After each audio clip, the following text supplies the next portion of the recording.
அப்போ நாம் அன்றைக்கி சொன்னோம் யாரை பற்றி இப்ராஹிம் ஹவாஸ் ரலியல்லாஹு பெருங்கண்ட அவுலியாக்கள் குத்துமார்களை பற்றி சொன்னோம்.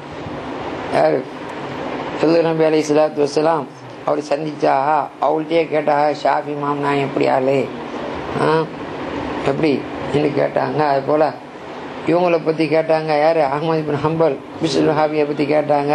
எல்லாம் சொன்ன பிறகு ஷாஃபி இமாம் ஒல்ஜிபால் அவுத்தாத பூமியை மழை போல ஸ்திரப்படுத்தி வச்சுக்கிறான். அந்த மாதிரி அவுத்தாதுன்னு சொல்லக்கூடிய நாதாக்கள் உள்ளவா அவள்கிட்ட புள்ள இன்னொரு கூட்டத்தை சேர்த்து இருக்கிறாரா வேற என்னோட உஸ்தாதில் சொல்லு என்னோட கருத்து இதேன்னு சொல்லி இவருக்கு ஒரு கூட்டம் வைக்குதா.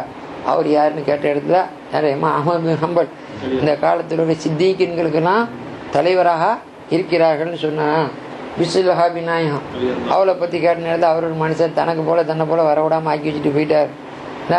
எல்லாரும் உம்மோட வகுத்தில் வரக்குள்ள எப்படி வர்றாங்க ஏழையா பாலையும் ஒரு நேக்கடாக வர்றாங்க. ஏன்னா எல்லாரும் நேக்கடாக தான் வர்றா, ஒன்றும் மேலே ஆடை இல்லை.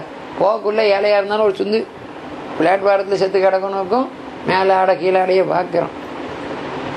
இருக்கு தண்ணி எவ்வளோ பேர் மிஸ்கினாக இருந்தாலும். ஆனால் பிஸ்ல் வஹாபி இல்லாதாலும் போகிற நேரத்தில் அதுவும் இல்லாமல் அவளுக்கு இருந்ததே ஒரே ஒரு வேட்டி தான். சக்கராத்தில் இருக்கிற நேரத்தில் ஒரு முசாஃபர் வந்து கேட்டாருனோன்னா பக்கத்தில் இருக்கிற முடியுது அப்படி உங்கள் தலைப்பா கொஞ்சம் தாங்க ஒரு ஃபீஸ் என்ன ஒரு 10 மினிட்ஸுக்கு என்ன யாரோ தெரியலாம் தான் வாயில் கடிச்சு இழுத்துட்டு வேட்டியை கழித்து அவருக்கு கொடுத்து அனுப்புங்க. போன பொருள் இதை நீங்கள் வச்சுக்கிடுங்க என்ன நான் பார்த்தாயிட்டா வாழையிலையை போட்டு அடக்கி கிடைக்கி போட்டு இது பண்ணு துணியை வேஸ்ட் பண்ணிடாதீங்க.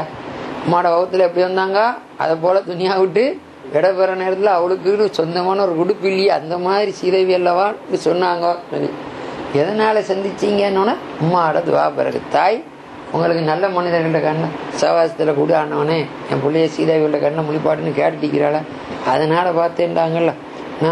அப்பேற்பட்ட இப்ராஹிம் ஹவாஸ் இல்லாதவன செய்தி நிறைய இருக்குது.